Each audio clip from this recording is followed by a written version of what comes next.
Today's 3 steps to valuing fears using the now approach of notice, observe, welcome with Anna Choi. Super excited that you are here for this conversation. So my name is Julie Pham. I am the founder and CEO of Curiosity Base. We help people practice curiosity in the world, starting in the workplace, because that is where we spend most of our waking hours. Now, we think of curiosity as a practice that we liken to meditation. It looks really easy, yet it's hard. And that curiosity, that practice of curiosity, is both inward and outward.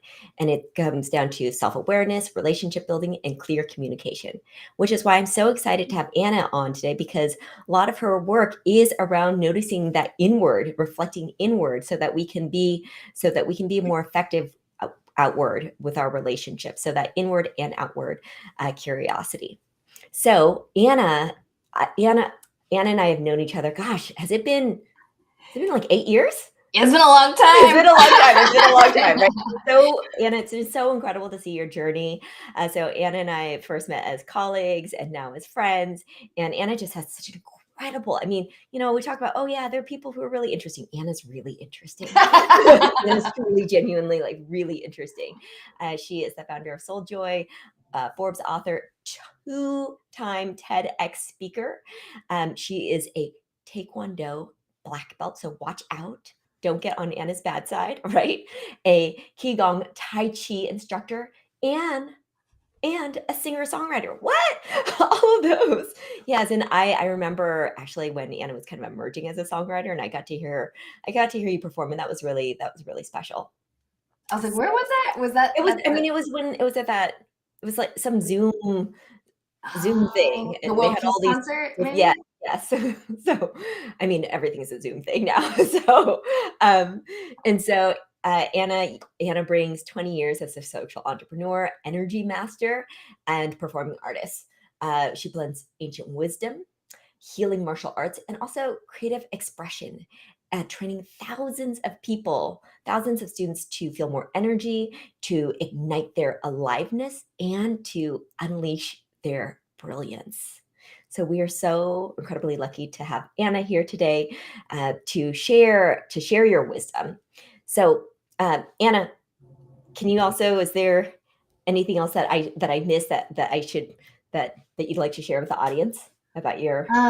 Yeah, as a social enterprise, we donate a vast amount of our profits towards our sister foundation, the Conscious Leadership Foundation, which helps fund full ride scholarships for teachers and educators to bring this brain power wellness, this body-brain connection, the mindfulness into the classroom for students. So that's a big deal that had started when my son was was in a bullying environment, I should say. And anyway, so we want world peace. Can't happen until we have inner peace. And that's one way that we also serve that. Indeed, we need to have inner peace before we can have world peace. So, we have known each other for quite a while, and what you're doing now is so different from what you were doing then. Can you just talk about how you came to this work? Yes. So basically, I was a business coach. I was, financial advisor, event consultant. That's when we met. And then a business coach over the last 20 years. So when each time I was getting burned out, essentially, from every role, but it was a different burnout. I was like, oh, this time's physical. I collapsed on the floor. Another time I was emotional, kept crying all the time. Another time I was devoid. It was like soulless for me. So, everything was always off a little bit. And in this, as a business coach, I noticed with clients that, we'd work on, hiring a team, making more revenue, et cetera. But the source, like I always want to pinpoint the source, the root cause of what's not working was typically energy related. And it was burnout related. It could be showing up as health, could be showing up as, anger flaring up in relationships and losing one's temper, or, lots of different ways that it presents itself. So that's when I was like, And then was secretly kind of doing this energy work as a business coach for people. So you were secretly doing it, like they didn't know that's what they were getting. Okay. I didn't call that. You're kind of trying it out on them. Okay. Yes, exactly. Guinea pigs. But it was working. And the steps we're going to talk about today, I was doing it then about 4 or 5 years ago. So I was like, this works. And kept, I really pride myself in making sure that it works over time for many different types of clients, for myself, and produces results before bringing it out, right? So I had already tested on myself when I brought it to them. But anyway, then the pandemic hit. As we all know, things got cray. And so I was like, well, I'm not going to be a cash flow specialist, which people overnight were turning over. I'll do the emotional resilience piece. So that's when I came full out of the closet, like, I'm an energy healer coach. This is what you've been getting all along. Yeah, I'm like, let's just bring it out, rebrand it, soul joy, all of it. So anyway, so that's what got created. And so we started frameworking what we saw was working with all the clients. And that's how Alive was born, which is both a program, but it's an acronym, ALIVE, and it's 5 different principles, energy principles that there's an arc that happens in a life cycle of energy. So first, if you're stuck in the hustle grind and burnout, then you got to A, realize you have a problem, but B, you also want to be able to allow more yin to your yang. And that means being able to structurally create space for yourself to just think, right? How many of us just don't have time to think? We're so busy in the weeds. So as an entrepreneur, especially, or a business leader. So, it starts off on a big basis annually, like what can you, take vacation, like schedule it now. And I recommend a week off per quarter, if not 6 to 8 weeks. I took 10 to 12 is a little too much because you can't get a flow or rhythm. I'm like, okay, there is a such thing as too much. I like 6 to 8 is the sweet spot. And then that's on an annual basis, and then a quarterly basis, making sure you do retreats. I do retreats. We host retreats, etc. And then on a monthly basis, getting, just 1 or 2 days off, even if you go into silence at home or however that looks for you, going offline. And then weekly, typically Sundays are days people are offline. And then daily, making sure you have 1 to 2 hours every morning for your self-care, like that. So that's what allow you more yin to yang is. Then listening within is about, like, the arc of the energy was like, once you've created space, now you need to go inside. And so listening to the ego, more, or, or the soul. And there's a way to start empowering the soul and strengthening that voice, that it's louder than the whole inner committee in there, and that can have the ego almost work on behalf of the soul. That's a whole other teaching. Is that like that? Is that the repressing the inner critic, or is that something else? No, it's very different because we have so many, right? There's fear could present as an inner critic, but there's sometimes just the hurt little child. I mean, there's like so many archetypes, right? But there's a really good book actually called Yes, Yes, Hell No by Brian Whitaker. He's this PhD that had, was a startup in Silicon Valley, made it really big, and then something was always off. But anyway, that framework is, I won't go too into it because that's a whole other conversation, but that's like, if you listen to your intuition or your gut, another name for it, and then you listen to your logical brain, and then you listen to your fear. And a lot of times you get a yes, and then a hell no from your fear, which indicates that's actually a yes, that you need to move forward, but it can be confusing if you're getting mixed signals from inside. Anyway, so that's listening within. And then Inspire Soul First is about, now that you've gone inside and you're clearing and cutting through the noise, what can you do to keep connecting back and strengthening that relationship to your true self, to your soul, to your higher power? And having a morning ritual or evening ritual for your night owl that allows you to ground for the rest of the day, then just like check off, the things, the workout and everything you need to do. And then once you're developing that relationship, obviously there's going to be challenges along the way. So that's where valuing fears comes into play. It's how do we deal with all the crap that comes up and powerfully deal with it, then repress, fix, overcome, instead, like actually fully feel it, which we'll talk about how to do that. And then E is then maintenance mode. It's like, okay, how do we develop those healthy habits beyond 100 days, right? That can, we do a lot of 5-day challenges, 100-day challenges, etc., to really allow you to have your energy literally circulating and mastering that energy management, because we all have 24 hours a day, but obviously some people are able to accomplish a whole lot more. Why is that? It's usually how they manage their energy. I love this framework, and it makes me think about, I remember when I finished my first year of business, I realized that one of the lessons learned was that I was managing my energy versus my time.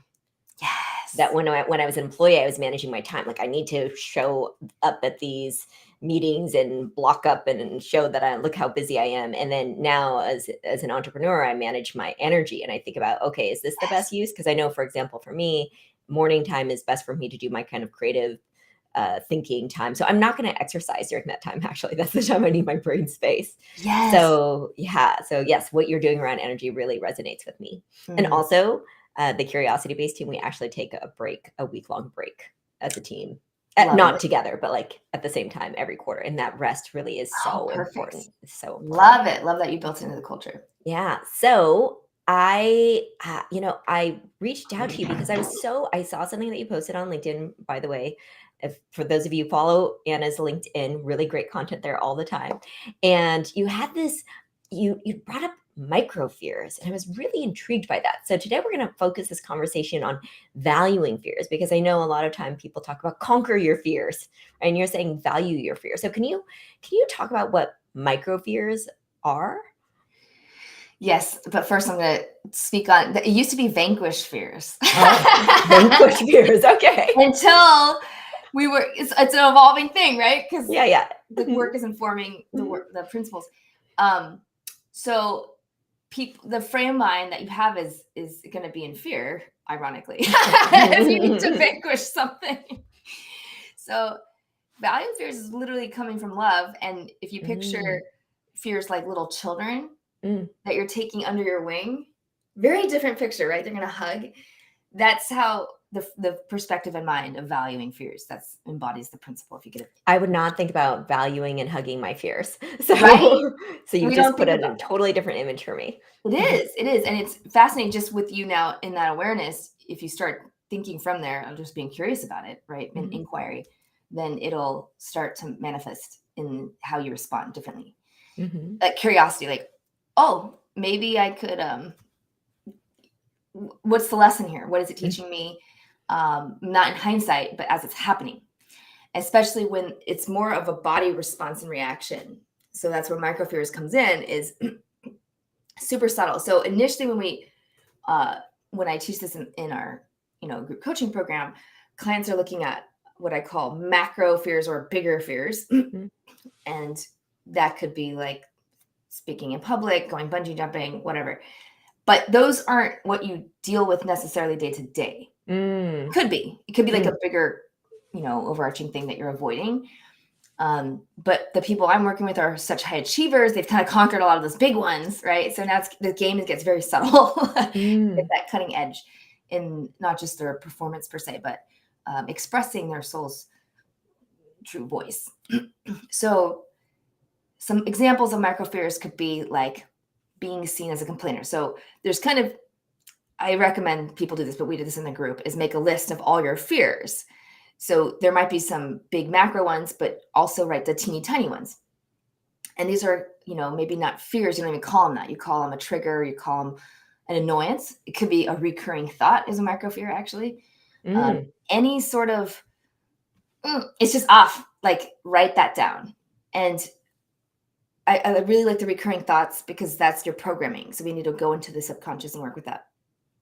And then what they did after they made the list is to go after them every day. Like we'd play a game, like let's go after 5, get 5 points today. We're going after your fears.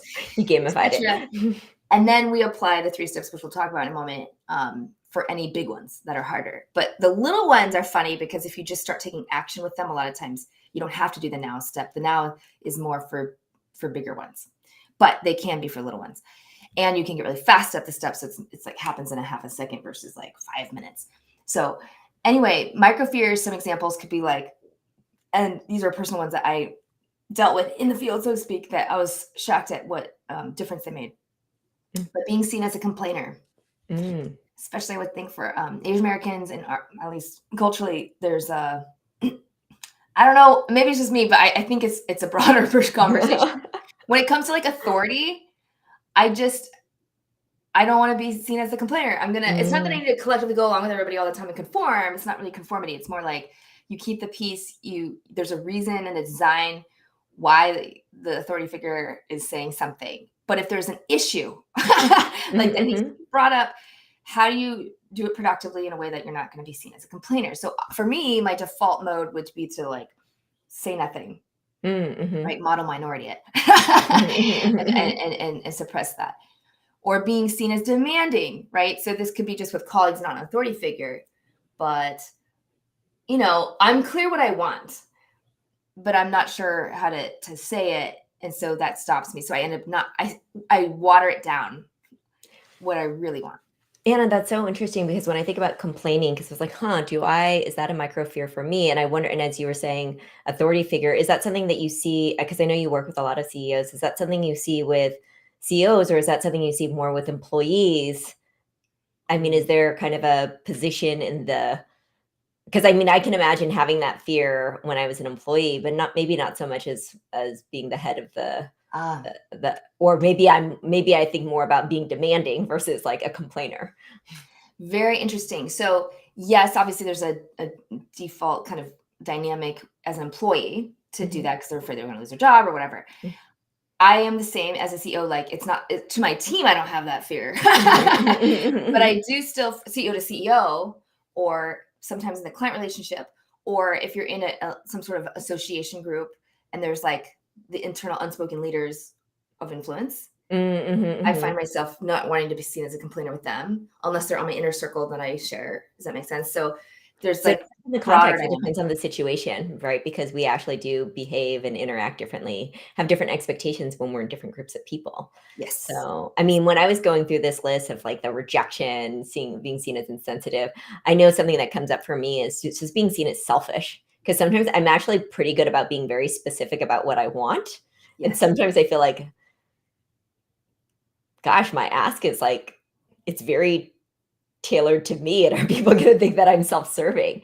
And I've had that actually. I was on the opposite end of that recently when I was visiting a friend. I said, "Hey, what would you like?" And she was so specific, and I so appreciated it, Mm. right? And yet I know if I were that specific, I mean, I'd still do it, but there'd be this micro fear of like, "Gosh, are they gonna perceive me as being really selfish here?"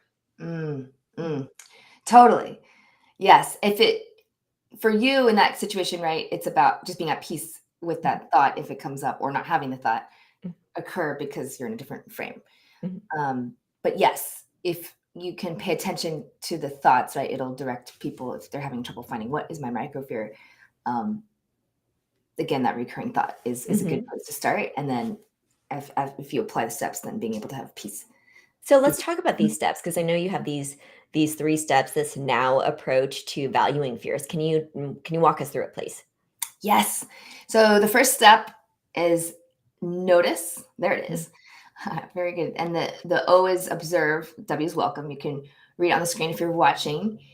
And really, if when you're noticing something, it's you have to be conscious and mhm, mhm, aware.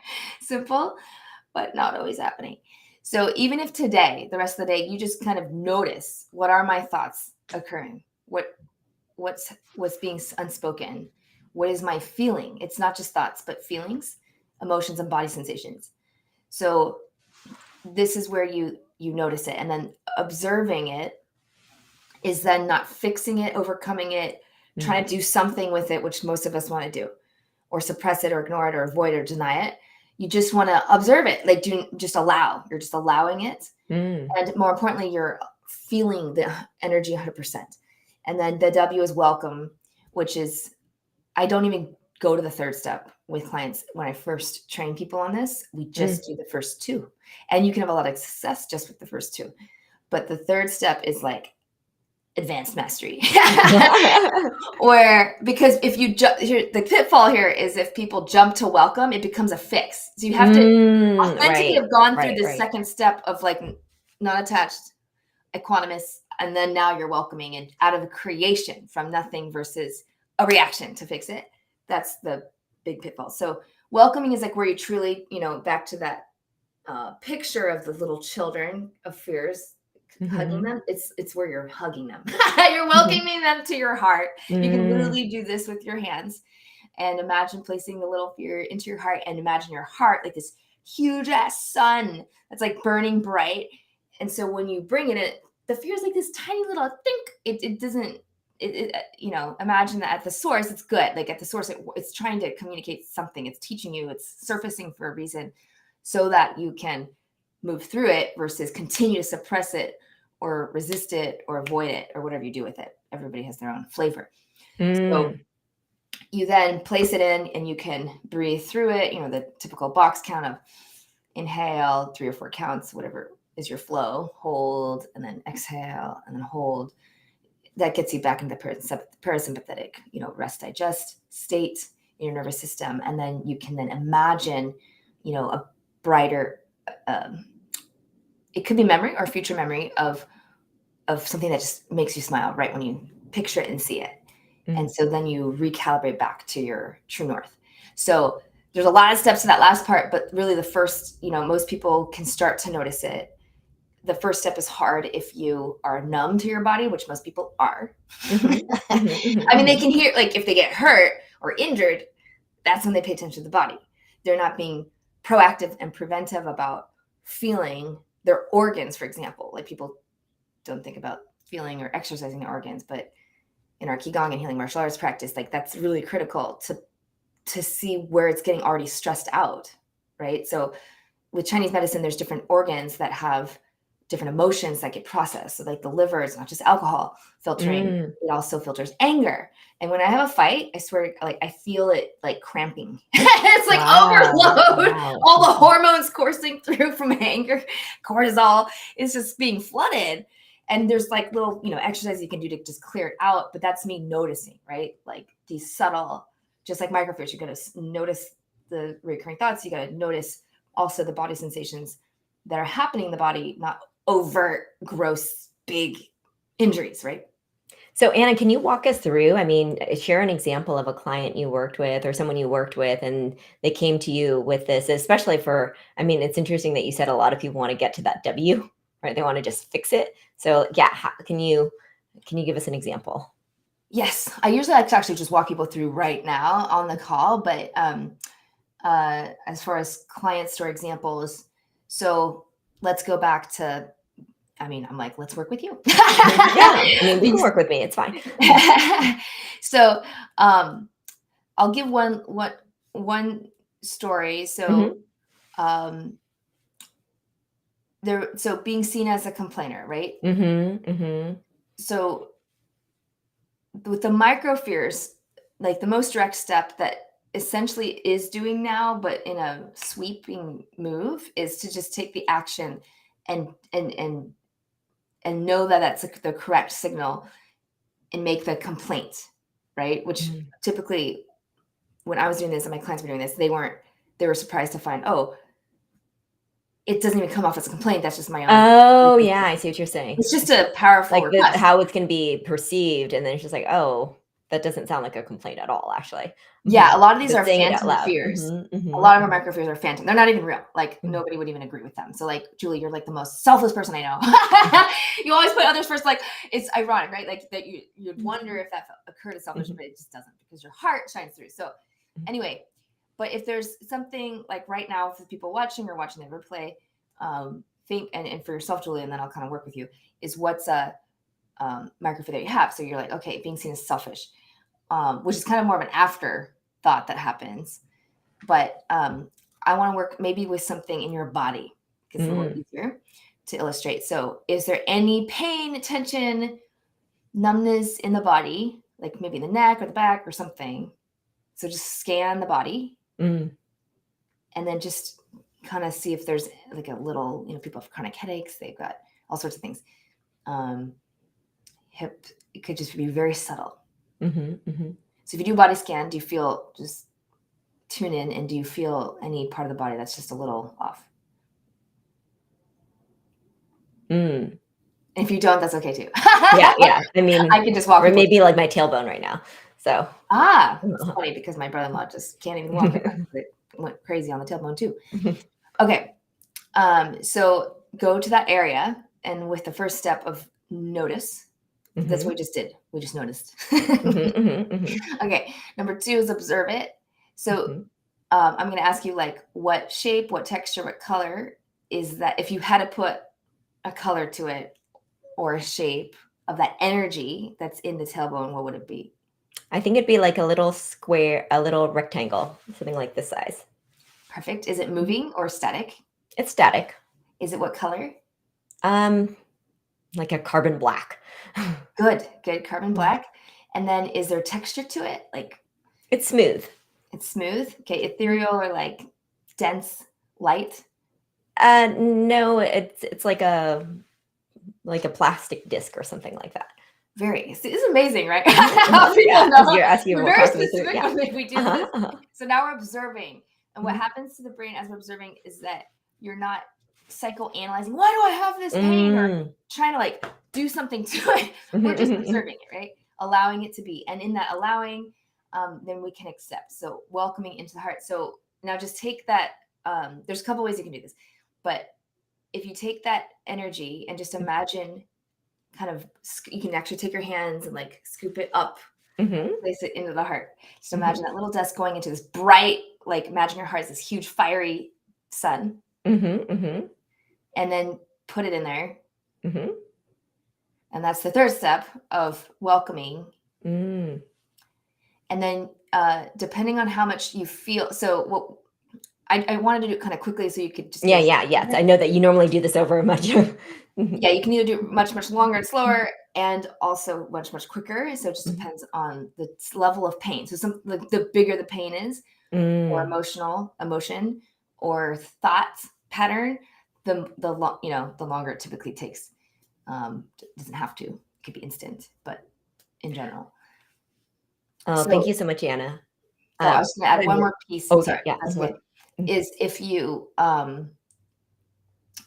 did you feel it? So the main thing in the second step too is to feel it 100%. So most people are resisting, I know this sounds funny, but they're resisting the feeling of the pain. It's like, you know what I'm saying? So just for a moment, fully feel that black disc and see if it moves. Okay, don't worry about it moving, just fully feel it 100%. I feel it. Okay, good. And now like, just allow it, like, just 100% feel it, not 90%, 100%. Got it? 100%? Yeah, I feel it. So kind of a little to the left, I feel it. It's like Good. this little like nudge. Okay, good. And as you continue, if we were to keep going and going, I would keep asking, okay, what's the texture now? What's the shape now? What's the color now? And it typically 90%, it starts to morph. And sometimes it doesn't, and that's okay. Sometimes it's so fascinating what people's bodies, like everybody's so different in how they. Yeah, I can actually imagine it kind of being a little more squishy and like malleable now, rather than being super dense. Yes, and if you keep just focusing and observing, it'll continue to shapeshift. Then you can go to a good part of the body and feel that, and then you just give yourself like a brain refresh, and then go back to it, and it'll keep morphing. And you don't have to do it till it's gone, because the practice is you just allowing it. That's the gold here, is step 2. Then once you get really good with that, then you can start like going to 3. Anna, thank you so much for walking me through that. It's really interesting to think about how I actually did have this image. Once you started asking me those questions, I had never thought about it before, but it was actually a kind of a something physical that I imagined there. Energy, yeah. So, well, you know what I realized is like I didn't invite audience members to ask questions. So, hey, audience, if you have any questions, please do put them in the chat. And while you're thinking about that, I want to ask, how is this relevant to both organizational leaders and to employees? How can people use this in the workplace? Totally. So it's a little different, right? If you're a leader or a CEO, then really, and I'm going to connect this into emotional intelligence, because fear obviously is a huge type of emotion that has many subcategories under it. And I'm like, every single thing I say, I could go down a huge rabbit hole. So I'm trying to keep myself on track. This is where, don't worry, audience, you will be able to stay in contact with Anna and get more information.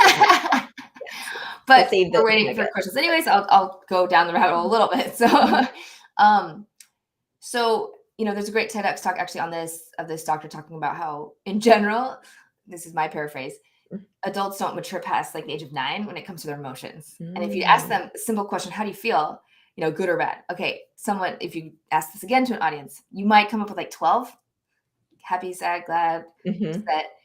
But there's like 3,000 emotions. Yeah. It's so true.